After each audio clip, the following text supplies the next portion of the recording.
Smoke curled upward from New York's shattered towers, dark plumes clawing at the night sky like blackened fingers. Ambassador Eleanor Shaw stood amid the ruins of the United Nations, her once pristine diplomatic uniform torn and dust-stained. Behind her, the city was an inferno, flames painting the heavens in violent shades of orange and crimson, the same destruction that now consumed every major human settlement across Earth. Above, alien ships lingered in the atmosphere, 12 species united in a single, merciless fleet. For 3 decades, Eleanor had tried to reason with them. 30 years of peace talks, trade proposals, even offers of surrender, all dismissed without acknowledgement. Final transmission ready. Ambassador, her aide whispered, his hands trembling as he powered up the comms array. This was it, humanity's last message to the stars. Eleanor drew herself upright, shoulders squared, and faced the camera. Across the galaxy, countless worlds, stations, and ships would hear her words. She had rehearsed this speech for weeks, praying it would never come to this. To the Hegemony Council and all who hear my voice, she began, her tone steady despite the chaos thundering around her. I am Ambassador Eleanor Shaw, speaking on behalf of Earth and all human colonies. A distant explosion rattled the ground. More enemy transports were landing, unleashing troops to complete the extermination. Eleanor did not flinch. For 30 years, we offered you peace. We opened our worlds to trade. We shared our technology. We sought to join your alliance as equals. In return, you invaded. You annihilated our colonies. You enslaved our people. You called us weak because we valued words over weapons.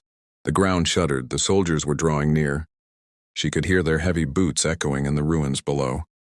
We believed strength could mean more than violence, that reason and intelligence could overcome fear and bloodshed. We were wrong. You respect nothing but force. You see mercy as cowardice. You mistake compassion for weakness. She looked directly into the lens.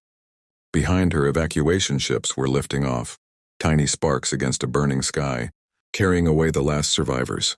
To hidden sanctuaries the hegemony would never reach. You wanted to see humanity without restraint? Then see us. We tried peace and you ignored us. Now you will face the other side of our nature. The door behind her blew apart. Alien soldiers stormed in, weapons primed. Eleanor didn't turn. She kept speaking to the galaxy. To every species watching this broadcast, learn from our fate. The hegemony devours kindness. They twist generosity into weakness. They will take all you give, then demand more. Beware them.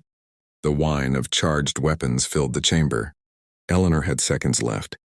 To the human survivors scattered among the stars, remember who we were before this day.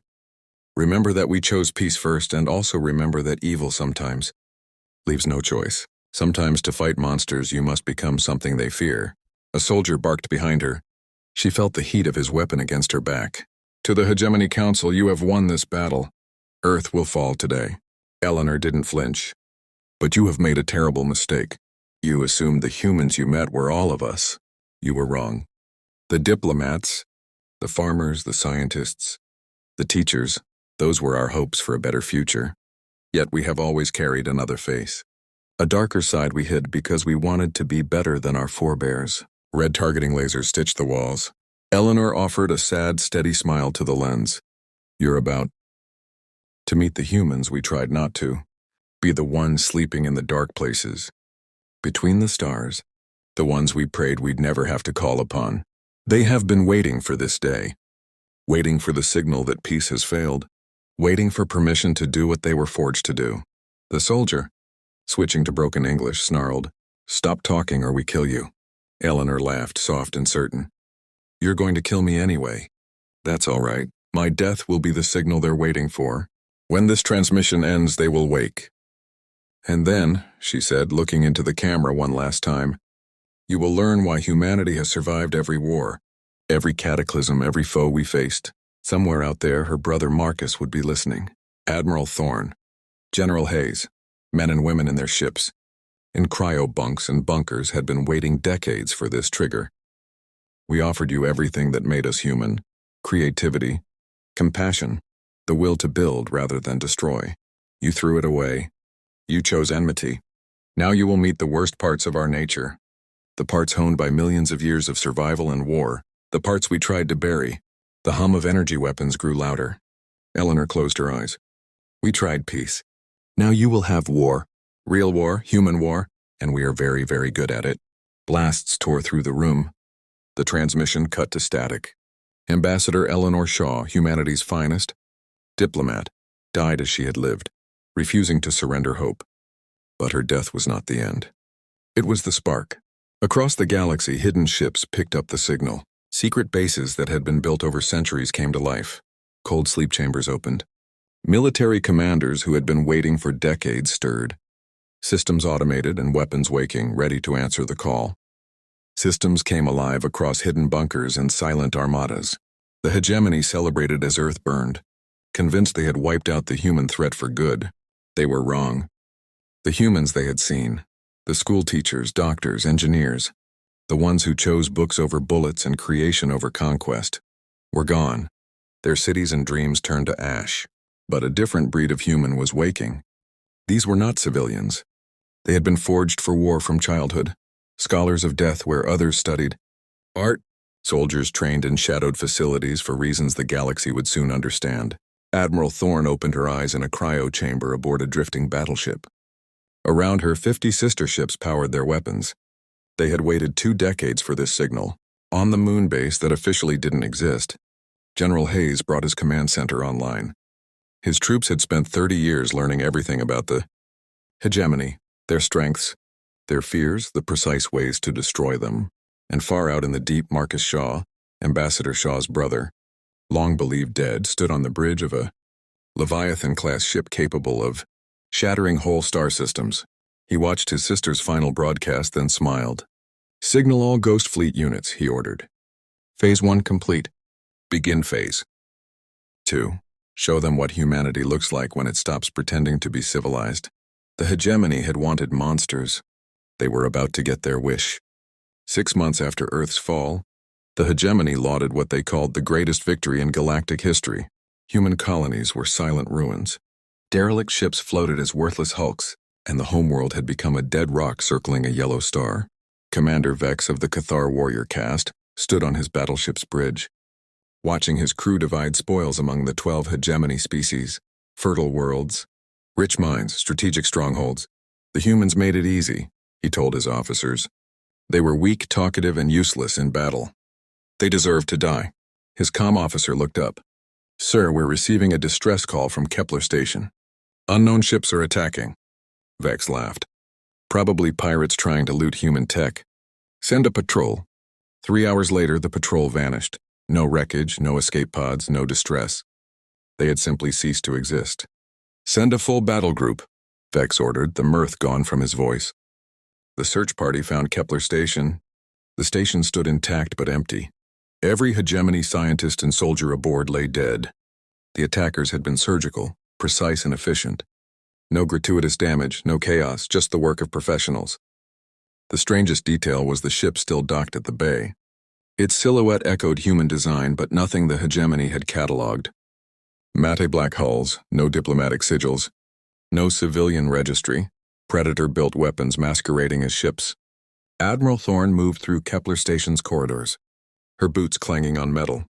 Ghost-like soldiers trailed her, sweeping rooms for intelligence. They wore unmarked black armor, no flags, no unit patches. Tactical masks hid their faces. The main laboratory was a ruin of bodies and shattered equipment. The hegemony's research into captured human tech, reduced to blood and scrap. "Status report," Thorne said into her comm. "All hegemony personnel eliminated," came the reply. "No survivors. No witnesses. Research archives destroyed. We recovered detailed files on human technology and biology. They planned to turn our inventions back on us." Thorne's jaw tightened. The hegemony had miscalculated again. They assumed the tech salvaged from peaceful colonies represented the sum of human ingenuity. They had never seen real human warcraft. "Begin Phase 2 transmissions," she ordered.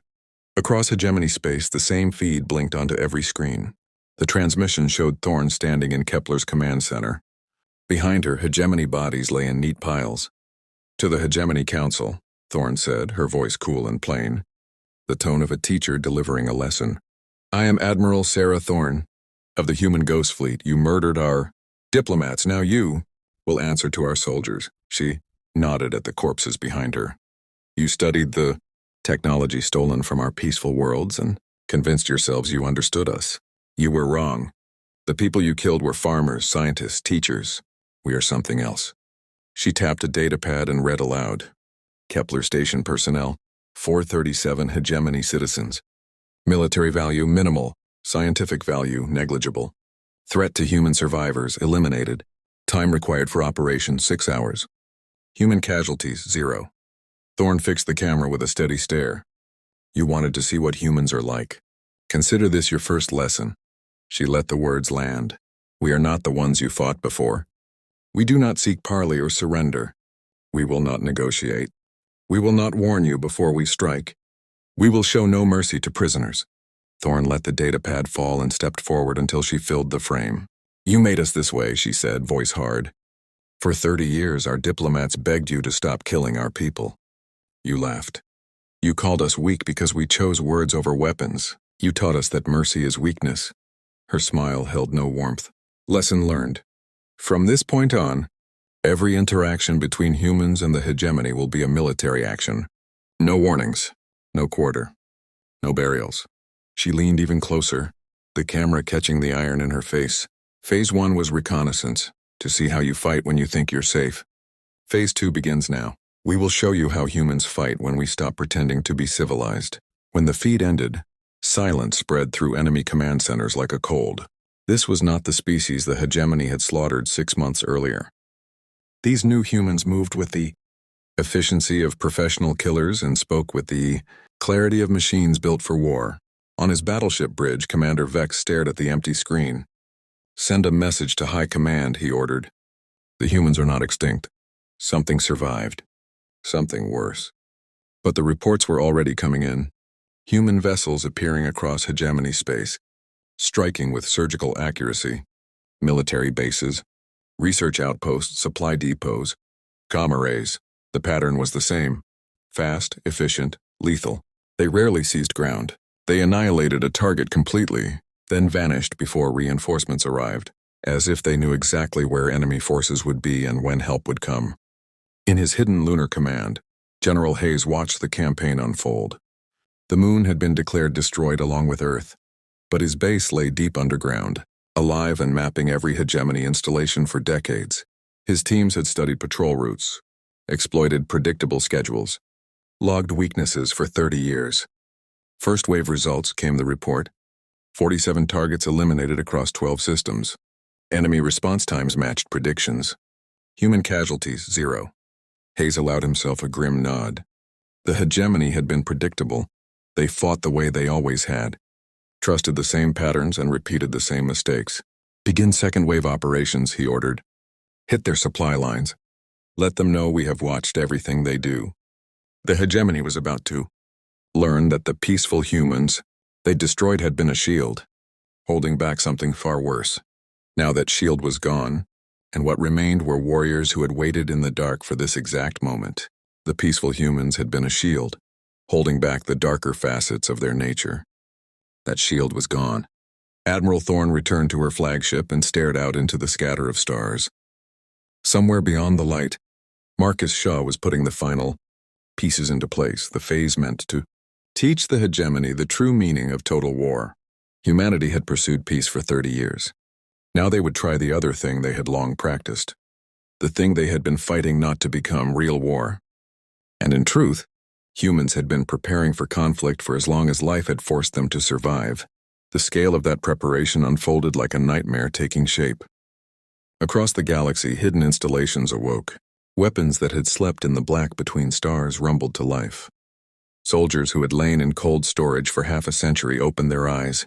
General Marcus Shaw stood in the command center of Prometheus Station, a base so secret most humans didn't know it existed. Carved into a rogue planet drifting through deep space, the station had been a cradle for this war long before his sister's birth. Status on Ghost Fleet activation, Marcus ordered. 97% of assets are online, his aide answered. 234 battleships, 412 destroyers, 896 support vessels. All commanders awakened and briefed. All weapon systems ready. Marcus nodded. The peaceful worlds had raised farms, schools, and hospitals. The military humans had built this. A fleet larger than anything the hegemony possessed, hidden where no one thought to look. And the specialist units, he asked. The Reapers are stationed around hegemony bases. The Shadows have slipped into their comm networks. The Plague Doctors stand ready with biological vectors. The Mindbreakers await orders to begin psychological operations. Marcus allowed himself a thin smile. The hegemony believed they understood humanity because they'd slaughtered farmers and diplomats. They had no inkling what humans looked like when they stopped holding back. "Begin Phase 3, he ordered. Show them what total war means. Half a galaxy away, Admiral Thorne received the order as she orbited a hegemony supply, whirled a planet feeding a dozen star systems. Destroying the planet would starve millions of soldiers. But Thorne had something subtler in mind, a lesson that would linger longer than mere ruin. "Deploy the agricultural agent," she commanded. It was a masterpiece of human bioengineering designed not to harm living beings directly, but to cripple the planet's ability to feed an army. Crops would fail, supply chains would collapse, and the hegemony would learn a new language of scarcity and dependence. Thorne watched the planet below and felt none of the triumph her enemies once expected. This was calculated, clinical, unavoidable. Phase 3 had begun. The virus was designed with surgical precision, targeting only the crops the hegemony species depended on to survive. Within weeks, every field would appear lush and thriving, every harvest plentiful. But the food would be hollow, stripped of all nourishment. The hegemony would not die quickly. They would waste away slowly, stomachs full yet bodies starving. It was cruel. It was ingenious. And by the time they realized the truth, it would already be too late to undo. At the same time, the Shadows launched their assault on the hegemony's communication networks. These weren't ordinary viruses. They were adaptive predators, artificial plagues that learned, evolved, and spread like wildfire across alien systems. They didn't just erase data. They twisted it, corrupted it, turned the hegemony's own technology into a weapon against itself. Supply shipments vanished into empty space. Fleets were redirected into ambushes, and ships opened fire on their own allies, fooled by targeting systems convinced that friendly vessels were human attackers. And the worst part? The sabotage unfolded slowly, deliberately. The hegemony would know what was happening. They would scramble to fight back. They would fail, forced to watch as their own lifeline, their technology, betrayed them. Piece by piece, on Cathar Prime, the warrior homeworld of the species that commanded the hegemony's armies, something unthinkable was happening. Their mightiest champions, heroes, who had stood undefeated for generations, were falling in ritual combat to human challengers. For the Cathar, battle duels were sacred. Their greatest fighters were living gods. But now those gods were dying. Captain Lisa Reaper of Human Special Forces stood over the fallen body of Warlord Thex, the most revered Cathar warrior in 1,000 years. Their duel had lasted 6 relentless hours. Thex had been faster, stronger, deadlier in every way. But Lisa had been patient. She had spent 3 decades studying Cathar combat, memorizing every move, every flaw, every psychological trigger that could be twisted into a weakness. She had turned their honor against them, outthinking him until the inevitable moment of fatal error. "Who are you?" Thex rasped with his final breath. "I am what you made us," Lisa answered coldly. "You taught us that only strength matters, so we became stronger than you."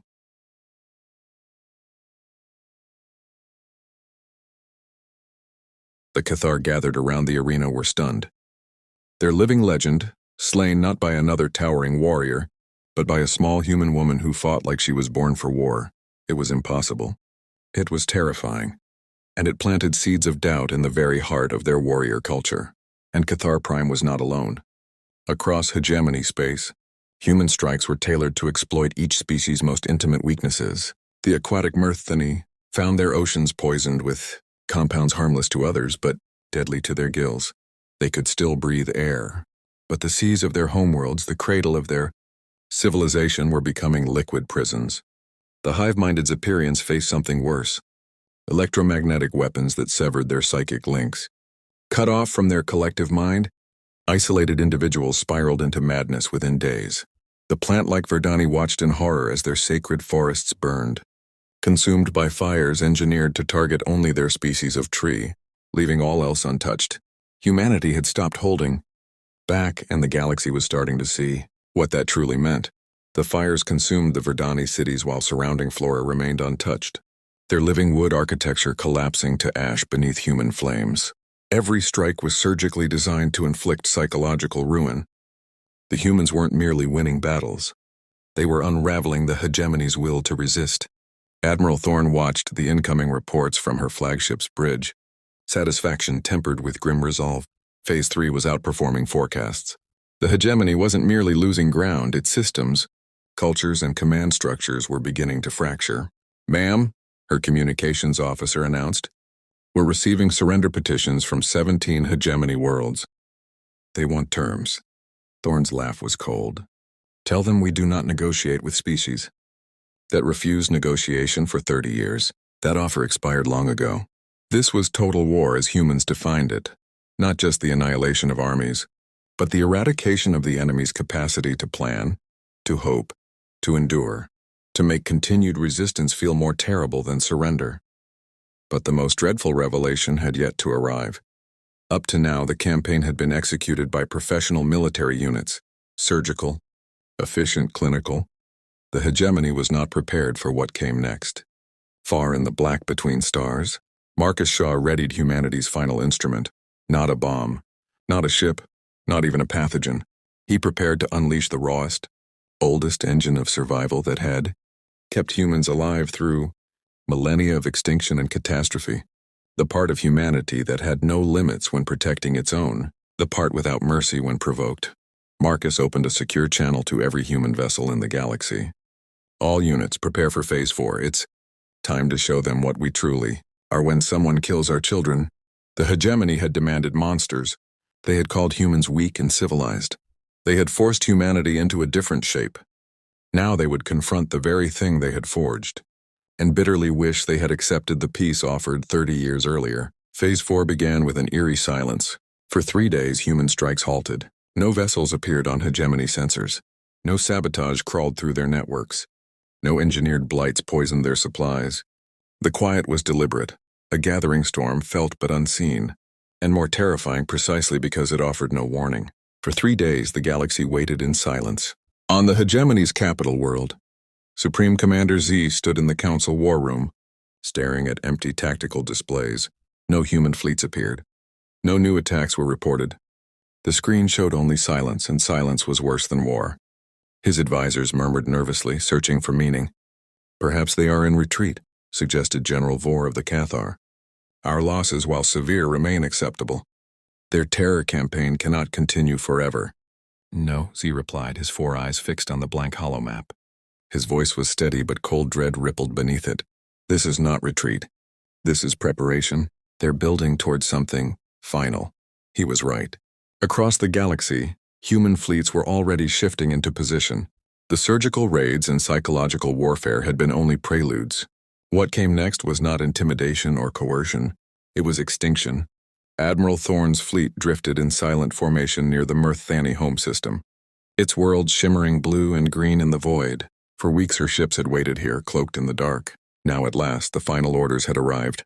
"Deploy the nanophage," Thorne commanded. The nanophage was humanity's most dreadful invention, microscopic machines programmed to target a single genetic sequence. Invisible, unstoppable, merciless, they spread through oceans and rivers like a poison disguised as water, hunting Mirthani DNA and rewriting it strand by strand into something that could not live. The death would not be quick. The nanophage worked slowly, altering cells piece by piece. The Mirthani would have time to realize what was happening, time to watch their children wither into creatures neither alive nor dead, time to beg for mercy that would never come. On the far side of the galaxy, Captain Lisa Reaper was preparing her own nightmare for the Cathar. Their warrior culture revered honor above life. Death in battle was glory. Dishonor was unbearable.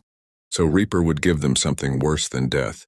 Human biochemists had crafted a nerve agent unlike any weapon before. It did not kill. It did not even weaken. It paralyzed, completely.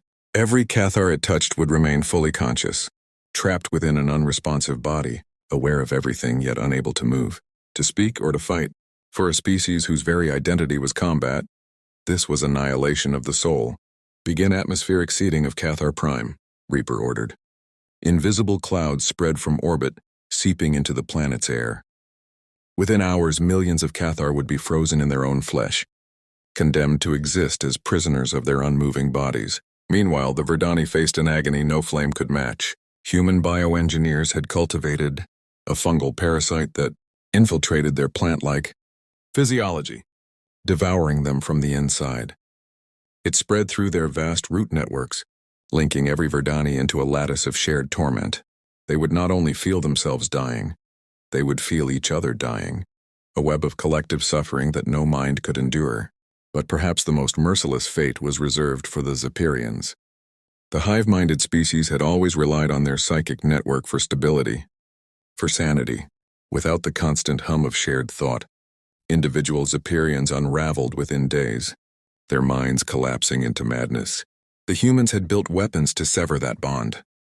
The Zepyrians had always lived in the comfort of a shared mind, each thought connected, each fear softened by the presence of millions of others. But the humans had created something new, a way to sever those bonds permanently. The Zepyrians remained alive, fully conscious, but for the first time in their species' history, they were utterly alone. No voices, no presence, no shared memory. The silence inside their own minds was unbearable. Within days, most slipped into madness. But the cruelty did not end there. Humanity had also engineered drugs to prevent suicide. The Zepyrians would not escape. They would live on in their isolation, trapped in insanity for decades. Every weapon was crafted with one goal, not just to kill, but to make their enemies experience every horror a human mind could imagine. General Hayes watched from his hidden command center, his screens alive with data from 12 simultaneous extinction protocols. Civilizations that had endured for millennia were unraveling before his eyes, burning, rotting, collapsing into madness. "Sir," his aide reported quietly, "the Hegemony Council is broadcasting unconditional surrender on all channels. They are begging us to stop." Hayes allowed himself a thin smile. Too late. They had their chance 30 years ago. They chose war. Now they see what human war really means. The offers of surrender became increasingly frantic. The Council promised to abandon all human territory. They offered tribute for 1,000 years. They begged to become slaves. They even swore to exile themselves to the edges of the galaxy. None of it mattered. The humans had no interest in negotiation. Not anymore. On the Hegemony's capital world, Supreme Commander Z stood in the war room, watching his empire die in real time. Every incoming report told the same story: extinction, suffering, collapse. Entire species broken apart in ways calculated for maximum terror. "How many remain?" Z asked hoarsely. His aide's face was pale. Population losses across all member species, 70%. Military strength reduced to 12%. Economy collapsed. Social cohesion is disintegrating everywhere. Z closed his eyes. The truth was worse than defeat. The humans had not just won. They had revealed the lie the Hegemony had believed for 3 decades. They were holding back, Z whispered. All this time, they were holding back. We thought they were weak, but they simply chose not to destroy us. His aide nodded grimly. Intelligence confirms it. They could have annihilated us within days of first contact. Everything they showed us, their diplomacy, their peaceful colonies, their restraint, it was real. But it was only half of what they are. Z looked up at the fading star maps, his voice breaking. And now, we have met the other half. Admiral Thorne stood on the bridge of her flagship, staring down at the Mirthani, homeworlds as their brilliant oceans turned a lifeless brown. Billions of aquatic beings, twisted into forms that could survive in neither water nor air. They were dying slowly, forced to watch their children, their cities, their entire civilization crumble into nothing. "Ma'am," her communications officer said, voice hushed.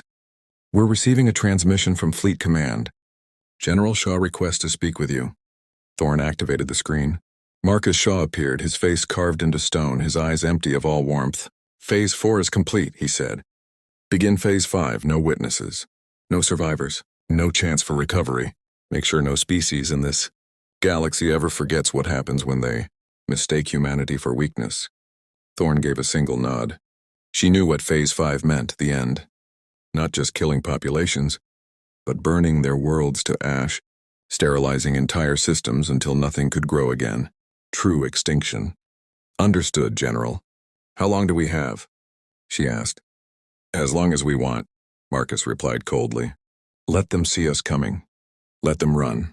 Let them realize that there is no escape from the choice they made 30 years ago. The transmission ended. Thorne turned back to the dying planet below. She felt nothing. No victory, no regret, no sorrow. Humanity had become exactly what the hegemony had demanded of them. Perfect killers, efficient and relentless, extinction made flesh. Once they had wanted to be explorers, teachers, partners in a galaxy of peace. But the hegemony had taught them the universe respected only one thing: power. And now 12 species were paying the price for that lesson. The end did not come with an armada blotting out the stars. It came with a single ship. High Commander Z stood on the observation deck of the hegemony's last stronghold, watching as the lone human vessel descended toward their capital world. Around him were the remnants of 12 once mighty civilizations, less than 1 million survivors from populations that had once numbered in the trillions. The ship was not a warship. It carried diplomatic markings, broadcasting peaceful intentions. After everything humanity had unleashed, this was what they sent: a diplomat. Sir, his aide whispered. The ship is requesting permission to land. They claim to carry a message from human leadership. She gave a bitter laugh. Let them come. What more can they take from us now? The vessel settled in the capital's central plaza.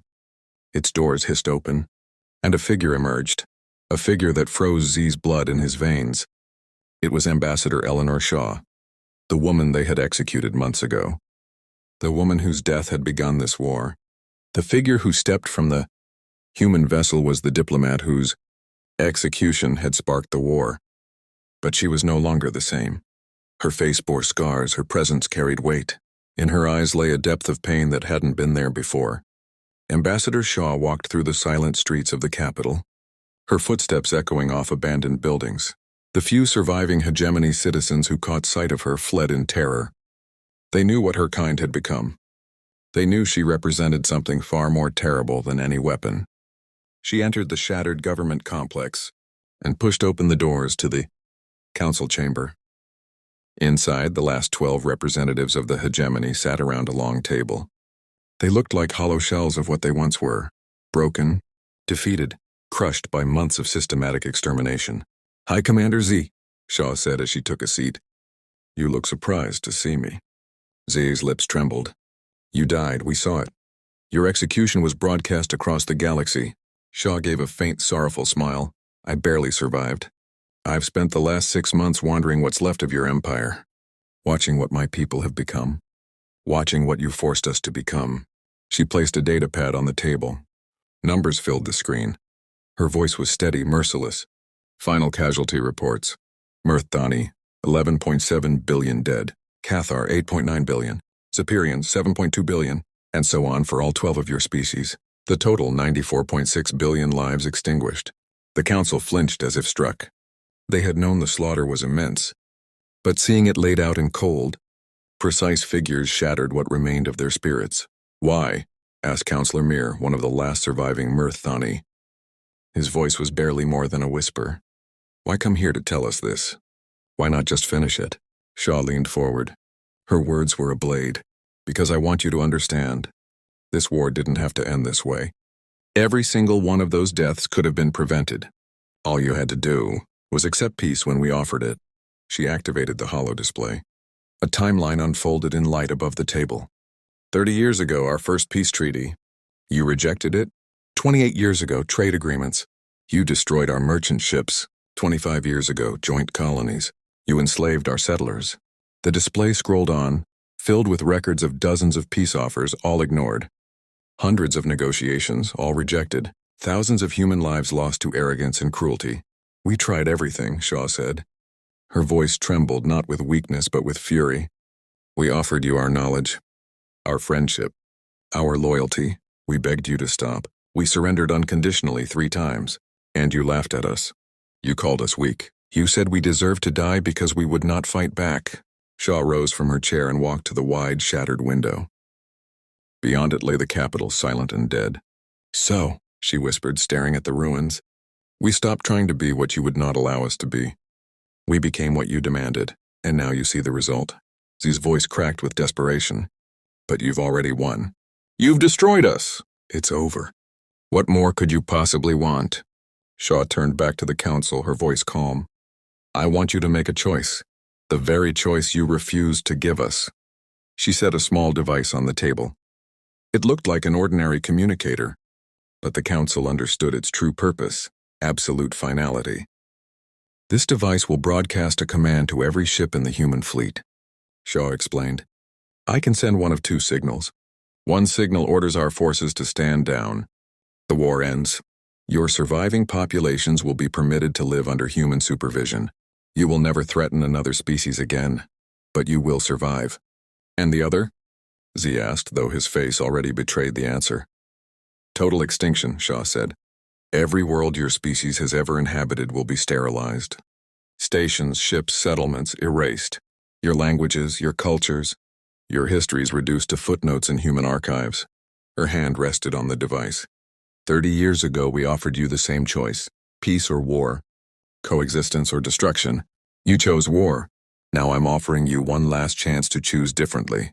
The council stared at one another, stunned that even now, at the end of everything, humans still gave them a choice. Why, Counselor Mir asked, voice trembling. After what you have done to our people, why offer mercy at all? Shaw's expression went distant. Because if we exterminate you all, we become exactly what you accused us of, monsters. And a part of me remembers who we once were, before you forced us into this shape. She paused, then added, but this offer is temporary, 1 hour. After that, there will be no more chances, no more talks, no more mercy. The war machine we unleashed has grown beyond our full control. Even I cannot promise we could stop it if we decide to finish the job. The device sat between them like a judge. One button to spare, one to annihilate. After all the blood, all the horror, everything came down to that single decision. If we accept supervision, Z asked finally, what does that mean for our people? You will live under human law, Shaw replied. No military. No weapons. No interstellar ships. Constant monitoring. Any hostile act will be met with immediate termination. You will exist within strict limits. Prisoners in your own space, perhaps, but alive. Your children will live. Your cultures will persist, though forever altered. It is not what you wanted. It is, however, a future. The council erupted into desperate debate. Some chose pride, preferring death to servitude. Others pleaded for any chance to survive. Time slipped away as voices rose and fell. Finally, Z made the choice that would decide the future of trillions yet unborn. We accept your terms, he whispered. We choose life. Shaw gave a single nod and pressed the first button. Across the galaxy, human fleets received the stand-down order. The extinction protocols halted. The war was finished. You have chosen wisely, Shaw said softly. The same choice we prayed you would make 30 years ago. She rose to leave, then stopped at the chamber doors. Send a message to every surviving species. Tell them what happened here. Tell them humanity offered peace first and war second. Tell them we would rather build than destroy. But also tell them what happens to those who mistake kindness for weakness. Without another word, Shaw departed. The broken remnants of the council sat in silence, left to reckon with the weight of what had just occurred. They had escaped total genocide, but at a terrible cost. Humanity had revealed its true nature to the galaxy. They were no longer only explorers and dreamers. They had become something far sharper, far more dangerous. As Shaw's ship ascended, she began recording a final broadcast meant for every starfaring civilization. To all species receiving this message, I am Ambassador Eleanor Shaw of Earth. 6 months ago, the hegemony annihilated my homeworld, believing humanity too weak to defend itself. Today, the hegemony no longer exists as a military power. She paused, staring at the endless stars beyond. We tried peace. We offered friendship. We wanted to explore the galaxy together, to learn and to build something greater than ourselves. That offer remains for any who will accept it. But for those who choose war, who see compassion as weakness, who believe strength is the only law, remember what happened here. Remember that humanity's greatest strength is not our weapons, nor our fleets, nor our strategies. Our greatest strength is that we always choose peace first. And when peace fails, we are very, very good at the alternative. The transmission ended. Across the galaxy,